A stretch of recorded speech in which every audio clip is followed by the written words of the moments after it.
You're listening to an event from the U.S. Institute of Peace, part of the USIP podcast network. For more information about our work around the world, visit usip.org and check us out on social media.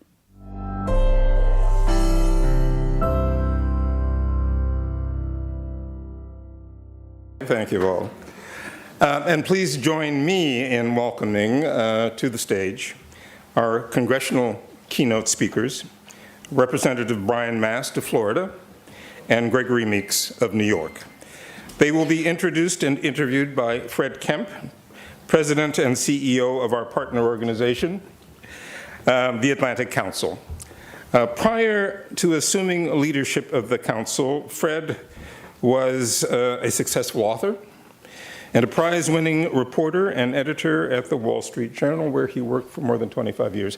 Please join me in welcoming our congressional keynote speakers.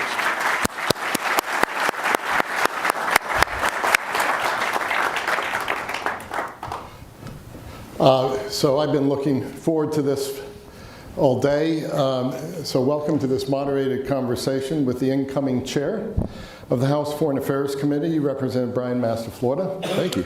And the former chair of that same committee, Representative Gregory Meeks of New York, who remains ranking member of the committee. So Chairman Mast represents Florida's 21st district. I think that includes Mar-a-Lago, is that right? Mar-a-Lago's right on the border. I tell people I go between Donald Trump and Betsy DeVos.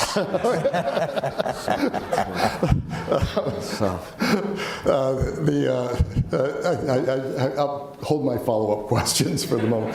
A military veteran, Operation Enduring Freedom, recipient of the Bronze Star and the Purple Heart, lost both his legs while serving in Afghanistan in 2010. His maternal grandparents were immigrants from Mexico. He served in Congress since 2017. Chairman Meeks, a lawyer with his degree from Howard University, just down the road here, law degree, has served in Congress since 1998. Chair from 2021 to 2023, worked as Assistant District Attorney to the Special Narcotics Prosecutor of the City of New York, before joining the Investigations Commission on Official Misconduct and Organized Crime.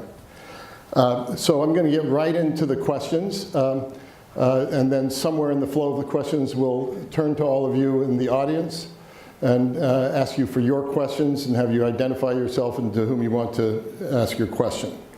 Your committee is one with a rich history. I won't list all the people who have been chairs, but one of them was John Quincy Adams. It gained status as a standing committee of the House of Representatives in 1822. Its antecedents date back as far as 1775, when the Continental Congress established a committee to correspond with friends abroad. So let's get started. Chairman Mast, people are talking about this as a uniquely perilous time. Wars in the Mideast, wars in Europe and the Middle East, competition tensions with China, competition for the commanding heights of technological change, artificial intelligence, quantum, etc. There's a whole world of stuff to look out here. How are you going to go about setting your priorities? Triage. Tactically, strategically, make the big deal the big deal. Those are all things that we say constantly in the military, but the big deal for us is recognizing the different buckets that exist in Congress, authorizing and appropriating committees. We are an authorizing committee, and in part, I would say our role in authorizing, doing a comprehensive reauthorization of the State Department has been allowed to lapse largely for the last 20 years. I believe 2002 was the last time it was done comprehensively. And so this is work that we will be eating and sleeping and breathing as members of the committee, is to make sure that we are prioritizing anything in any hemisphere or any continent, any part of the globe, by saying what are the buckets that we allow to go forward within the State Department, and then deciding should those remain the way that they are. Do they need guardrails up around them? Should they be dissolved, or should be new ones? We have new ones created, and that's just a little bit of the strategy to say how we'll move about working through that purposefully. Really, really interesting. And we'll come back to the State Department question a little bit later.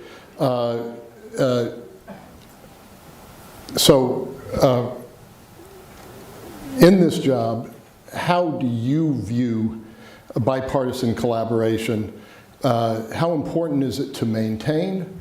Where is it most useful? How are you going to handle questions of that? This is one of those where you go back and forth. I got to answer two in a row. I'm going to go to him next. That's fine. You don't have to do two for him. It's okay. Look, I don't make bipartisanship a goal. The chairman gets an extra question. The goal is good policy for America. The goal is good policy that makes America the partner of choice. Does what we're doing make a nation say, or a region say, yeah, those are the ones that we want to work with. That's the best partner for these reasons, for the short term and the long term, and we create that drumbeat. And if we have to get to that point, have different things come forward that they say, we need this, or we need this, or we want to see this change, and that helps get my vote, which makes it bipartisan. Those are the things that you look at, but we don't look at it and say, my goal is just making something that has the passage of bipartisanship. No, the goal is what we're doing for our country, and hopefully that's bipartisan. That's a great answer. Representative Meeks, what advice would you provide Chairman Mast from your own recent experience as chairman? Well, number one, I'd say that if you're talking about state authorization, that is important. Fact of the matter is, we did pass a state authorization bill when I was the chair in 2021 for the first time in 20 years in a bipartisan manner, working together because we think that we know that the Foreign Affairs Committee is a committee of which we utilize our soft power, so that we don't, hopefully, as General Matter said, don't have to use the hard power. But that's our committee, and then we have the Armed Services Committee, which does a lot of the hard power. So the hard power backs us up on the soft power to make sure we get things done. And so as a result, we've always, whether, you mentioned, all of the former chairs, well, you mentioned one, John Quincy Adams, but if you look at it, although it wasn't called the House Foreign Affairs Committee at the time, talking to former chair McCall, he will tell you Benjamin Franklin, because foreign affairs and dealing with our allies and friends and people across the world has always been significant and important. And we have been known as named by, for a long period of time, as the essential country of bringing people together. And I think that's what we talk about, and we need to do that in a bipartisan way, particularly when we're traveling, so folks don't look at the United States of America as a divided country in regards to our foreign policy. We generally say that the word would be, you leave the division when we cross the water's edge. And so that way we're talking and working together, and we're trying to figure out having these kind of conversations, because it should not be a Republican or a Democratic issue when we're talking about national security. And we take all things into consideration when we are moving in that direction. And so I think that working collectively, understanding that there's different views at times in regards to how do we obtain that.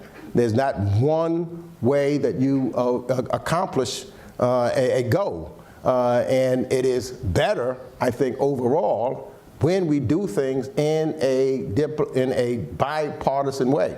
We've done it before. And I hope that we can continue to do that, because when we've done it, it has sent a strong message to our allies particularly, but also to our adversaries, that the United States will rally together. And I'll give one example of that, which was really important, where there was some changing of languages, etc., was right after October the 7th.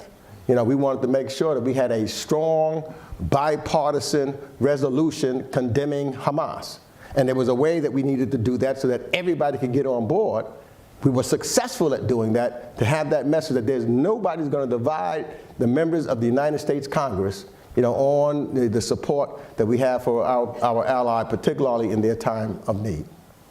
Okay, stick with that for a minute. Give me one or two other examples, but maybe throw in one where it doesn't work, because I think you're both agreeing that it isn't bipartisanship in the service of bipartisanship, but it's bipartisanship in the service of what is the American interest. I think I'm hearing that from both of you, that's the key thing. But give me another example where it worked, and maybe give an example where you couldn't come together and why you couldn't come together. Well, another example of coming together, of course, is with Russia's aggression to Ukraine. We worked together to try to make sure that Finland and Sweden were joining NATO because of the dangers of and the aggression of Vladimir Putin. And so we worked collectively and sent the same message to the Turks, for example, when they were holding up one of the accessions. So we let them know that there was no division there. They needed to make sure that Finland would be, no, Sweden would be in the into NATO. So that's where we had an agreement. We also had an agreement when we dealt with, we worked very closely with outbound investments, which is really very important for the security of our country, to make sure that China and others like that are not getting, having access to vital chips and other types of equipment that would be a threat to our national security. So we worked very closely in that. We had basic disagreements on, for example, in dealing with Afghanistan, or at least the end result of Afghanistan. My viewpoint at that particular time was that when we look at Afghanistan, we need to look at it through the prism of 20 years, and not the prism of just the last couple of months, or the last few weeks, actually, of extracting our troops out of Afghanistan. And so we could not agree on that, so we've had, back and forth conversations and a number of hearings on that, where we did not have a complete agreement, because I thought that, and many on the Democratic side, that we should look at all of the history of Afghanistan from George W. Bush to Barack Obama to Donald Trump to Joe Biden.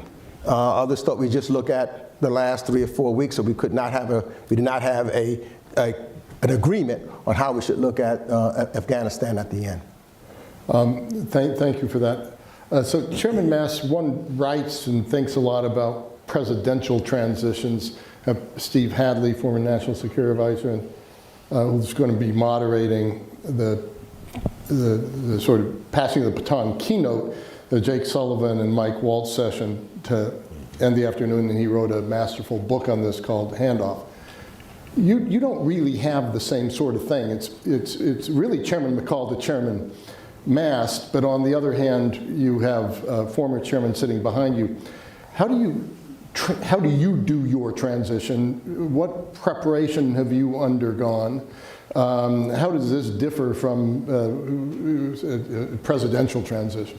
I think there's so many things about this presidential transition that manifest something that probably the nation has never seen. And probably the genesis of that is the break between the two terms of the presidency, where the president has had these 4 years to reflect on what worked, what didn't work, what was successful, what was not successful. Where has the world changed over those 4 years? Where does there have to be a return to previous policies, or an alteration of what policies were prior to the Biden, or prior to the first Trump administration or the Biden administration, or moving forward? So I think that number one changes into something that nobody has ever seen. But to go a little bit more specifically into how that transition is for me, to make a math problem for everybody in part, you have President Trump, of course, in Palm Beach, Florida. You have future Secretary of State, I believe, will be going through the ringer tomorrow or the next day, whatever day that is, over at the Senate, Marco Rubio from Miami, Florida.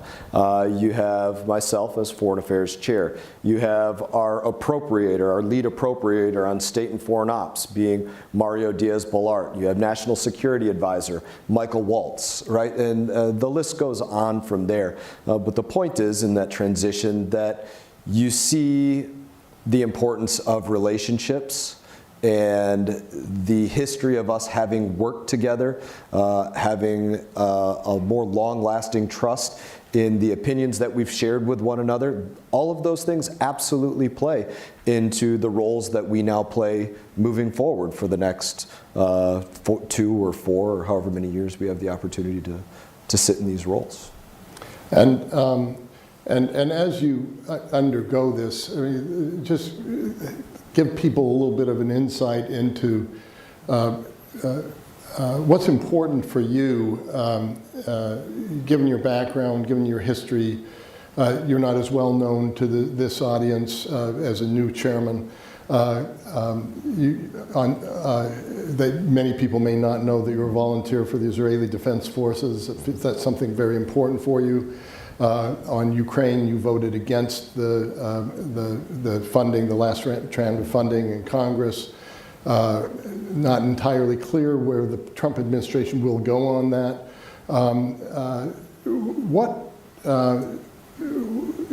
If you can share with the audience a little bit, what moves you coming into this position in foreign policy issues, and then how you will use that to guide your decisions and guide your chairmanship of the committee coming in with these really tough decisions. Let me say it in a couple of ways. Right? The goal would be a platitude. Every diplomat and every dollar puts America first. That's not the easiest platitude to go out there and litigate and speak about when you're talking about foreign assistance, but absolutely there is that role and there is that mechanism to do it, of which I could elaborate on as well. But I think the questions you ask to get to that point, and these are questions that are not platitudes to me.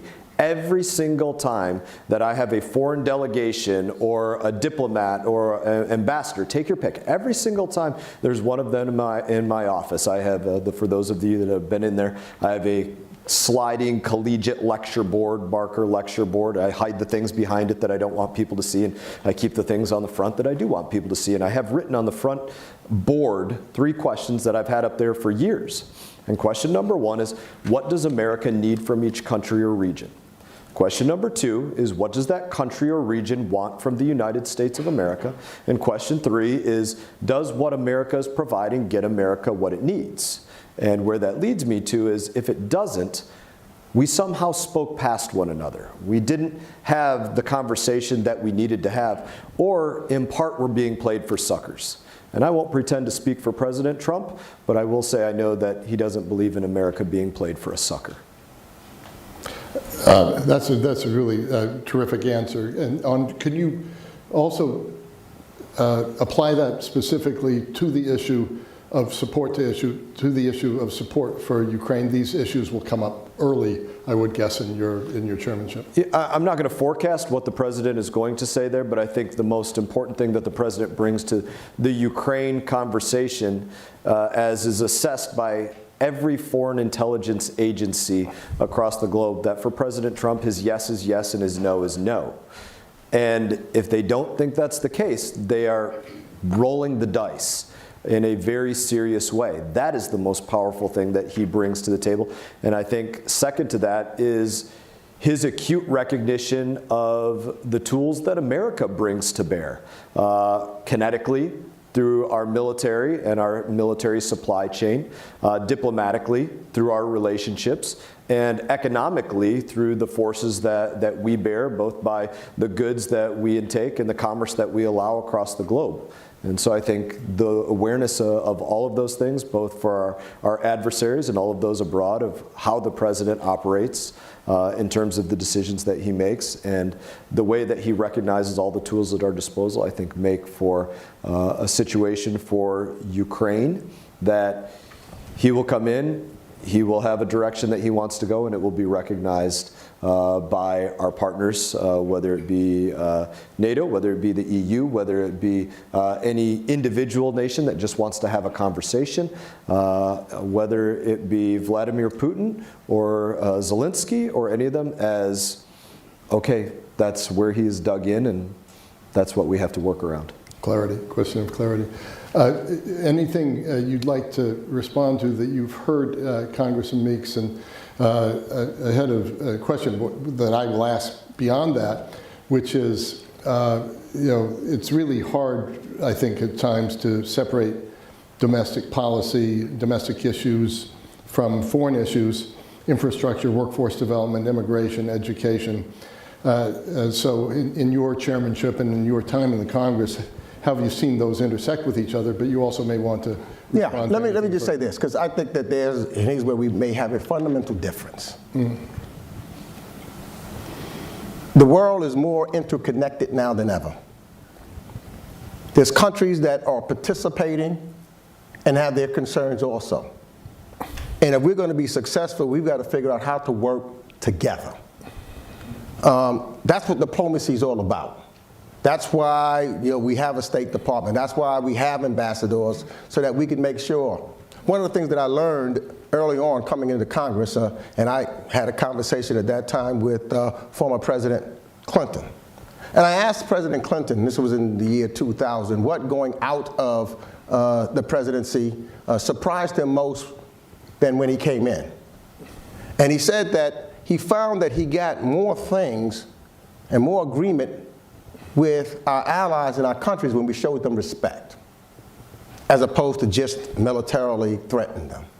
He said that we need to figure out how, whether the country is big or small, and there's times that you do have to back it up with a big stick if individuals do not come with the same values and they try to take advantage of those values and move forward. That's what the whole idea is, to try to make sure that we have a playing field that is level, that is values-based, and the values of who we are as Americans.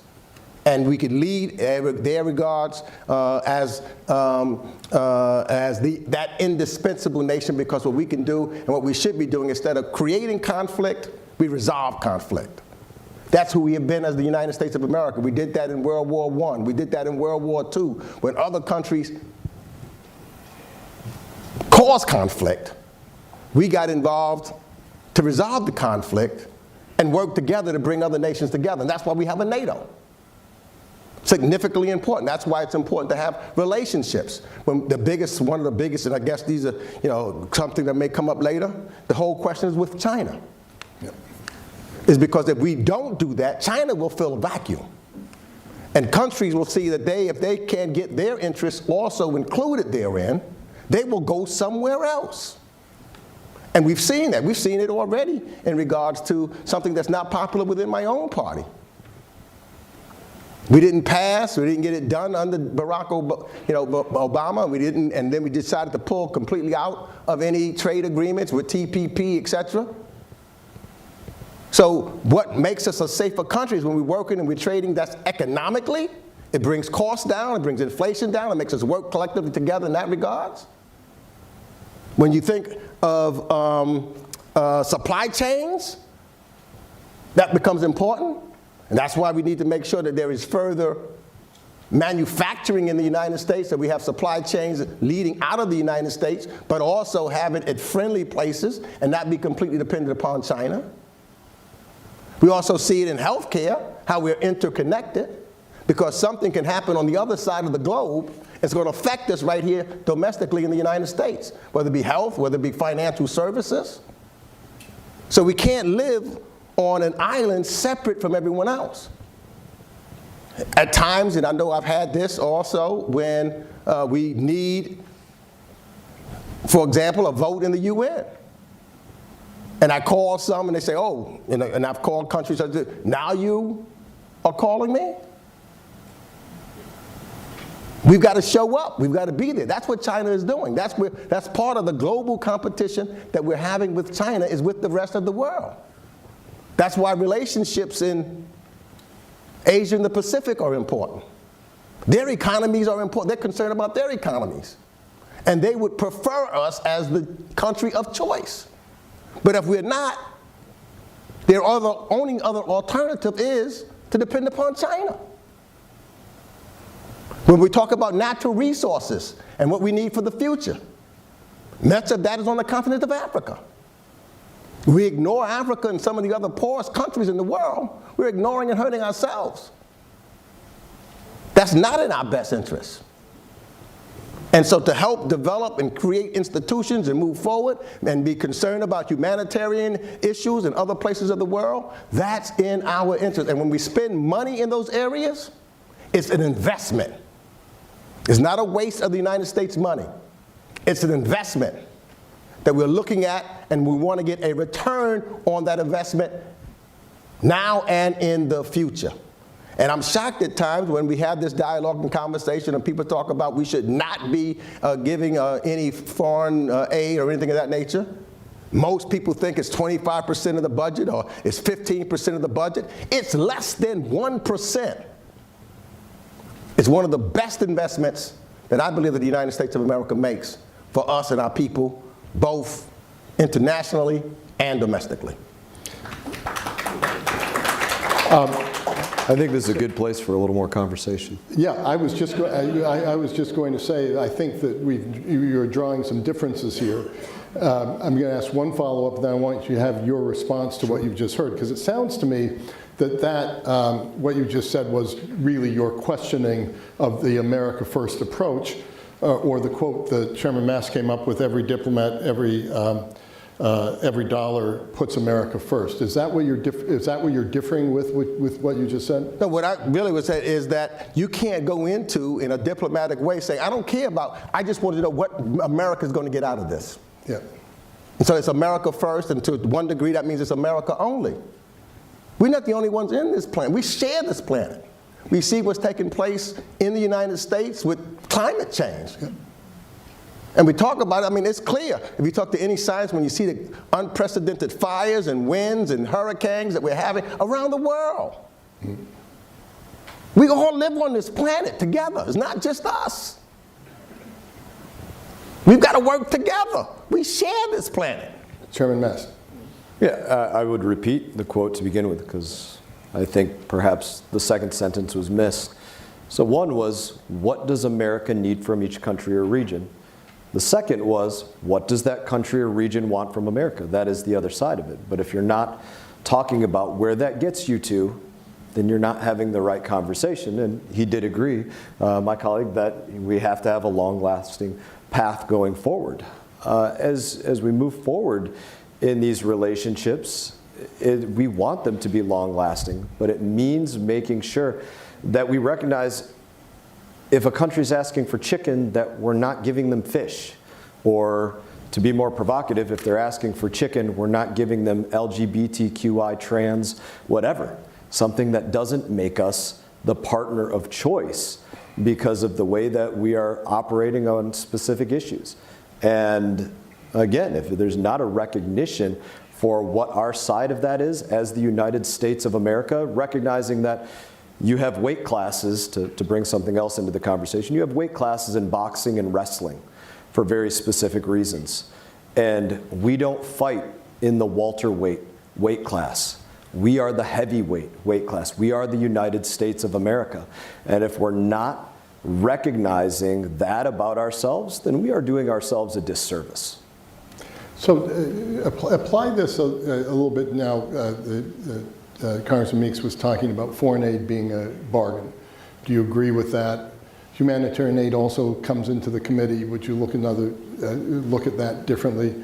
You've prescribed a colonoscopy for the State Department. Mm-hmm. Yeah, maybe you can talk a little bit what you mean by that as well, because last time I went through that, I lost a lot of weight. But I think I had that going on right around the occurrence of my chairmanship, so it was on my mind to use that word. Look, the two go hand in hand. I chaired the Foreign Affairs Oversight Subcommittee prior to being Foreign Affairs full committee chairman. And I can tell you that across the board, I dug into grants and programs that were provocative and counter-American, to say the least. Let's not be hypothetical about this. When you have the State Department doing grants in Ecuador at $20,000 a pop for drag shows, that's not something that I put into America First policy. Building a stage for a drag show is not building infrastructure. When I see the State Department expanding atheism in Nepal through Humanist International for $500,000 grants, that's not something that I think my constituents, the American people, want to see their State Department doing. I'm not sure how that makes America the partner of choice. And I use those as specific examples to say, you have to look at specifically where the dollars are going. You can't just go and say, well, that supports religious freedom or that supports democracy, so we're just going to do it without asking any questions. That is a serious failure of our role as overseers of the executive branch, any part of the executive branch, to not look at the dollars specifically. And that's where I say the State Department absolutely needs a colonoscopy about whether the diplomats and the dollars are putting America first. I'm going to expound on that for one more second, because if you're a diplomat that's signing off on some of these grants to do these things and then lying to Congress about it, saying, no, we didn't do that. No, that didn't take place. No, we're going to hide from you the full slide deck of what we actually produced for this country and tell you it doesn't exist until you actually go out there and find it. If they're going to be diplomats that send emails out to their staffs that say, or to people in their sphere that say, hey, don't word it in this way because Congress can see that, and then they're going to know, don't change the program that you're doing, just don't tell us about it. They should be on notice. I hope there's a chilling effect. Those are diplomats that are not putting America first, and the dollars that they are moving are not putting America first, and we will be looking for them. That's what a colonoscopy means. Congressman Meeks, I'm going to have you respond to this. I'm going to try to pick up one or two questions. Let me just say something what's really is important, because we've also got to know that we're dealing with human beings. And one of the most successful programs that we have that we couldn't agree with and get something done on, for example, is PEPFAR. It saved millions of lives, millions of people. We don't reauthorize PEPFAR. The life of hundreds of thousands of children will die. So not to reauthorize PEPFAR and to disregard a continent that is important domestically to us also for the future of the minerals, et cetera, that we need, is dangerous to us. Because then somebody's going to step up to do it. And guess who that's going to be? China. Well, unless I see a question, I'm going to go to China, but let's Kempe, the question you didn't get to ask earlier today at the Atlantic Council. Hopefully it won't be too controversial or provocative. My name is Kempe Walden. Those are the best ones. I'm hoping it's not. My name is Kempe Walden. I'm the president of Paladin Global Institute, and before becoming the president of the PGI, I was the acting national cyber director in the White House. And one of the newest offices created, the Office of National Cyber Director. And my question is about the Bureau for Cyber and Digital Policy. Everything that we do, everything that we hope for, there's a digital component to it. Every conflict, our economy, there's a digital component to it. The restructuring of war-torn countries, the opportunity for prosperity, there's a digital component to it. So my question is, how do you view the Bureau in this new environment? What is the evolution for the Bureau in participating in this digital infrastructure that we live in? For myself, importantly, I took a very specific look at all of the bureaus, all of the branches that fall within the State Department organizational chart as I was organizing the subcommittees. So it's not just that the subcommittees are organized by the regions of the stands and the Indo-Asia area, and then Asia and the Pacific area, and Europe and Western Hemisphere, and Middle East and North Africa and Africa, and Oversight and Intelligence. Those are the subcommittees by name. But they're much more specifically delineated the areas of the State Department that they have. That being one of them very specifically that I took a look at because it is so important to us, decided specifically to put it under who will be the subcommittee chairman, Representative Corey Mills of Florida, in the Oversight and Intelligence Subcommittee because, again, I thought this was something that fit best under the intelligence side of what we were looking at, being oversight and intelligence, and that being the cyber side falling within that, what I thought fit best within that portfolio. And I think that's right. And it's something that I do agree with the chairman on that I saw that he had put out. You know, there's times that when you talk about cybersecurity, it's important. It's important to get as much information as we can. And unfortunately, sometimes we don't get all of the information that the intelligence community has. And the chairman has said that he thinks that it's important for us to get as much information on jurisdictional matters from the Intelligence Committee as the Intelligence Committee, from the Intelligence, as they have. I agree with him 100%. Because then we're not making our determinations based upon intelligence and facts.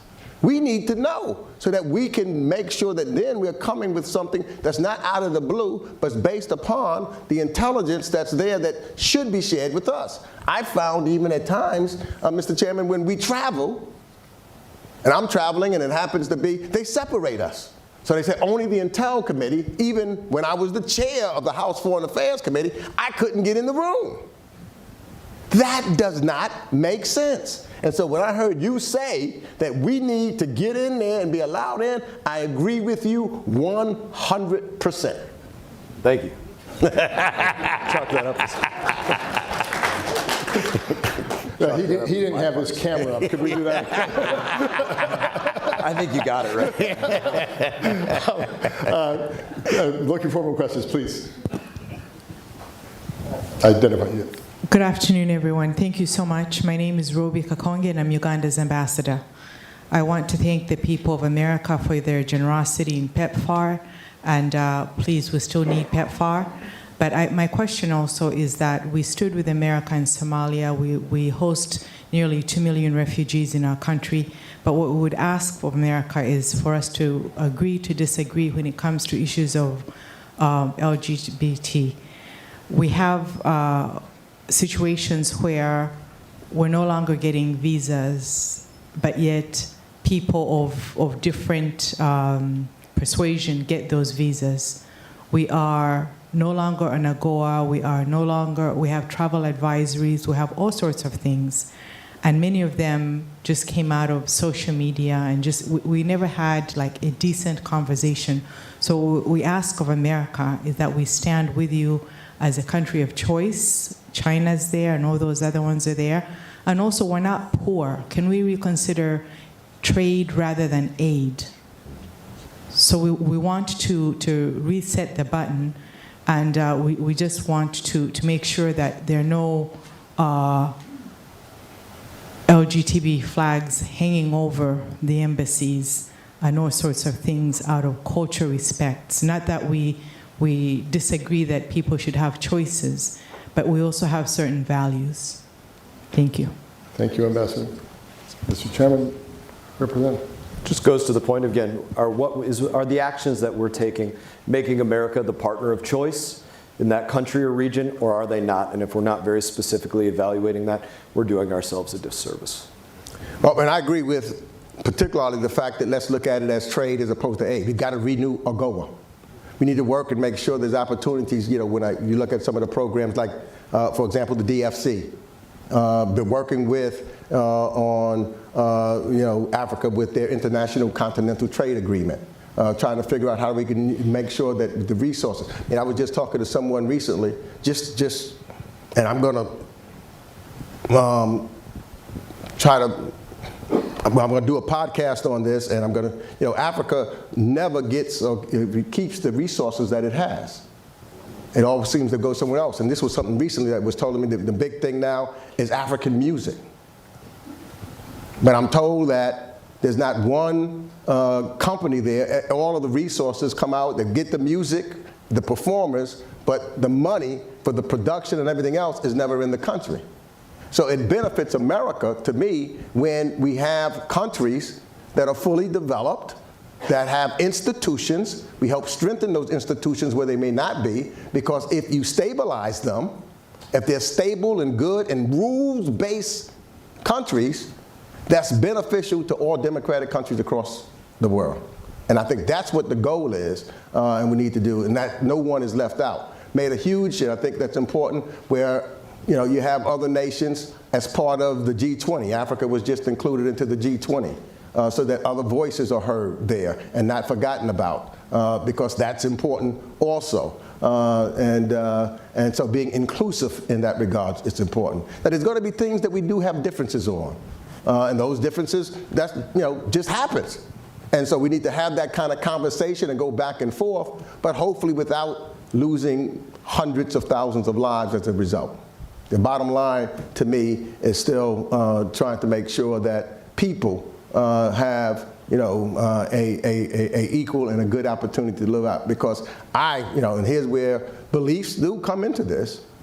I believe we are all human beings. And because I happen to be in the United States, does it make me a better human being than somebody from someplace else? Just happen to be, born one place or the other, or taken one place from another. So for me, it becomes really important in that regards because, look, my ancestors was taken from the continent of Africa. But now we got to figure out how do we move and we get things and work collectively together. That's what the key is, so that we can be better and improve, and as our nation said, striving to be a more perfect union, striving to have, I believe, a more perfect world. And what I look at is not just right now, it's the future. For me, everything that we do is not for me. It's for my grandchildren and other children yet unborn. Is this place that we share, will it still be here for them? And the decisions that we make now are decisions that are going to be looked at, not by me, because I'll be gone, but by those that are still here 50, 60 years from now. Just as we look at the decisions that was made 50, 60 years ago. Some were right, some were wrong. Try to fix what we did wrong and make it right so it's better in the future. And I think that's how we need to look at the continent, but other places all over the world. Thank you, Congressman. Mark, please.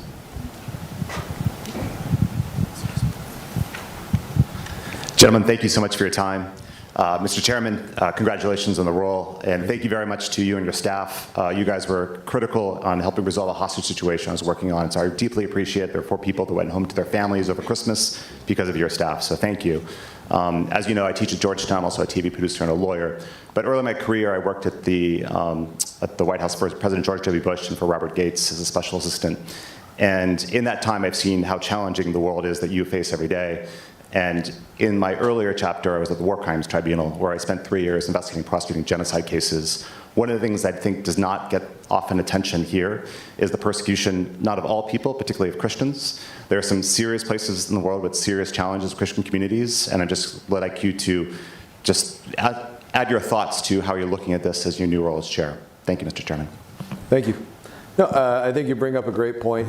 Where any religion is marginalized, it's something that we do care about and do pay attention to. Everything, not to reiterate what I said too many times, does fall under the conversation for our State Department is how is dealing with that situation making us the partner? What does that do for that relationship? And we have to weigh that accordingly. And I know Secretary Rubio and President Trump will be conducting our foreign policy as such. Now to go to, I guess, something that I wanted to touch on from what Gregory Meeks just said, maybe just to put a little color on something. I think you said one of the most important things, and that is, I don't know who in this room is, probably many have been in service, but I don't know who is still in military service, as an example. And if you have served or are serving, thank you very much for your service. That being said, the time for most of us, it's not an insult to anybody, but the time for most of us to put on body armor, to wear a helmet, night vision optics, to load our kit up with 10 magazines of 20 rounds apiece or a sidearm, everything that you need to save the life of a friend or take the life of an enemy. The time for most of us to step onto a battlefield has come and gone.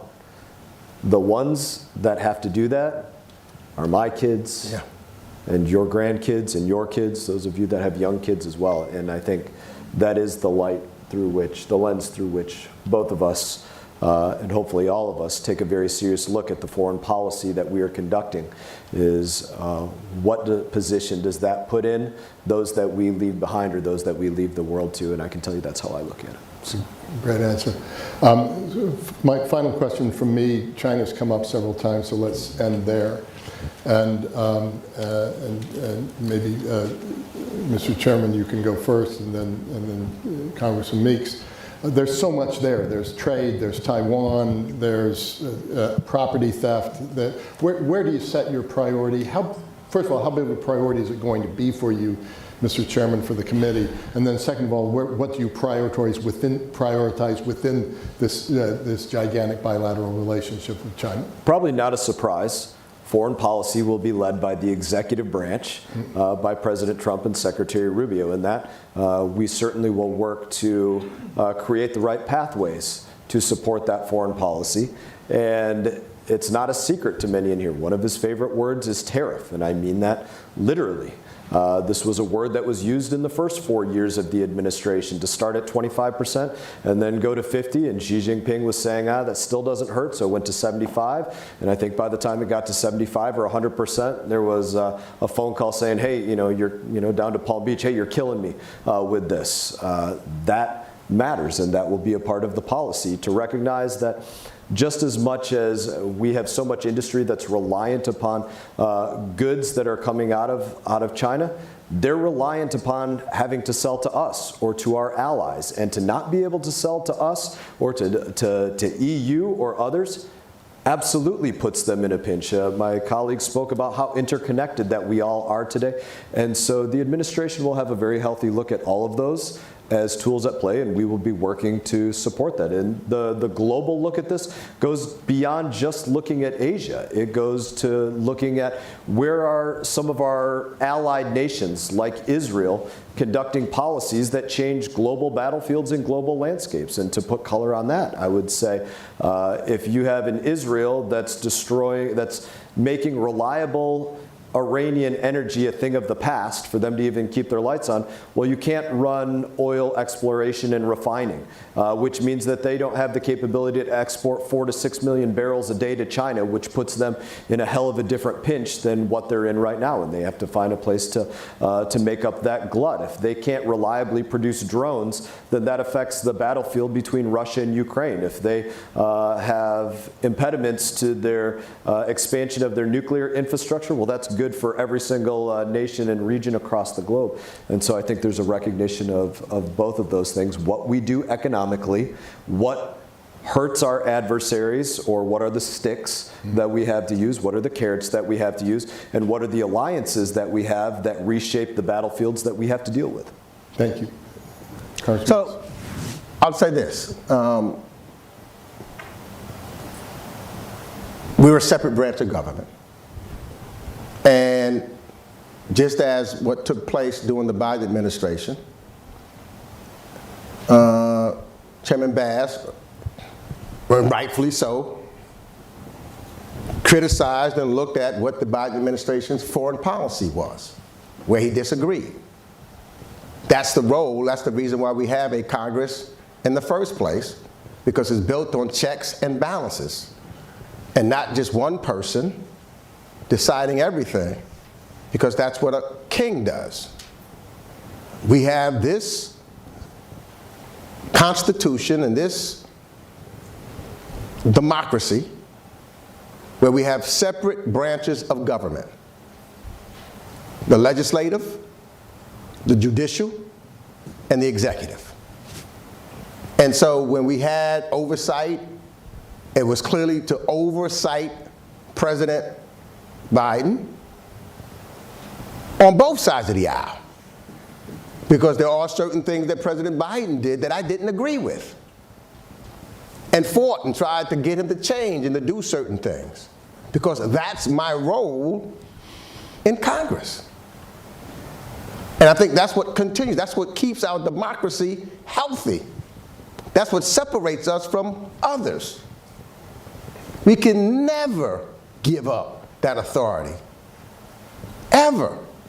Then we won't have who we are. This is what we look at with other dictatorial governments. This is the problem that some of us have with Vladimir Putin. There is no check or balance. We must have it. It's essential. We were built upon it. It's part of our Constitution. It's what I'm proud of. You know, I can only talk about certain things based upon who I am as an African American. In World War II, when the country was segregated, You had African Americans. I just finished reading a book about an airman from Tuskegee who suffered all kinds of things, but he believed in this country. So he got in that airplane and went to that training and went to World War II, even though he couldn't eat at a lunch counter with anybody else, fighting for this country and its democracy. Not for him, but hopefully for somebody like me would have an opportunity someday. Knew that he wouldn't see it, but thought that the basics of this institution was in place so that it could happen. And guess what? Here I sit today. But for those kind of sacrifices, but for the belief in this country. That's who we are. And I'll tell you this, I'll end on this. I really respect this man because he stood up for this country. He lost his limbs. There's nothing, no bigger sacrifice than that. So even if we disagree, and that's what this country should be about, even if we disagree on the policy, we should always agree on the country and who we are and our institutions. And he's shown it. He's had the courage to do it. And so therefore, no matter whether we agree or disagree, because sometimes we focused on that, it's about whether we respect one another. And one thing I can always, and I can guarantee you, Mr. Chairman, I will always respect you because you've shown that you love this country. Thank you again, Mr. Meeks.